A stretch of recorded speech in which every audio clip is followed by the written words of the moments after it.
സംഖ്യകളുടെ ശരാശരി 26 ആണെങ്കിൽ ഏതാണ് വലിയ സംഖ്യ എന്ന് കണ്ടുപിടിക്കണം. ഇവിടെ നിങ്ങൾക്ക് ഒരു ഒറ്റ നമ്പർ അല്ല തന്നിട്ടുള്ളത്. ഇതുപോലുള്ള ഒറ്റ നമ്പറുകൾ, അതായത് തുടർച്ചയായ 3, തുടർച്ചയായ 5 സംഖ്യകൾ, തുടർച്ചയായ 7 സംഖ്യകൾ, 9 സംഖ്യകൾ, ഈ രീതിയിലാണ് തന്നതെങ്കിൽ നിങ്ങൾക്ക് തന്നിരിക്കുന്ന ചോദ്യങ്ങൾ എണ്ണൽ സംഖ്യകളെന്നോ തുടർച്ചയായ ഒറ്റ സംഖ്യകളെന്നോ തുടർച്ചയായ ഇരട്ട സംഖ്യകളെന്നോ എങ്ങനെയാണെങ്കിലും നിങ്ങൾ ഒരു കാര്യം ഉറപ്പിച്ചോളൂ, നിങ്ങൾക്ക് തന്നിരിക്കുന്ന ശരാശരി എന്ന് പറയുന്നത് ആ ഒരു സീരീസിലെ നടുവിലുള്ള സംഖ്യ ആയിരിക്കും. ഇവിടെ 7 നമ്പറുകളല്ല തന്നത്, 7 എണ്ണൽ സംഖ്യകൾ എന്നാണ് പറഞ്ഞിരിക്കുന്നത്. 26 ഇതിൻ്റെ നടുവിലത്തെ, അതായത് 4ാമത്തെ സംഖ്യയായിരിക്കും.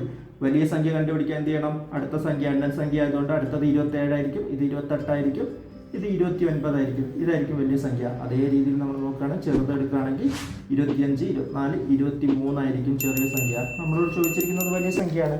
Option C 29. ടിക്കറ്റ് വെച്ചോളൂ.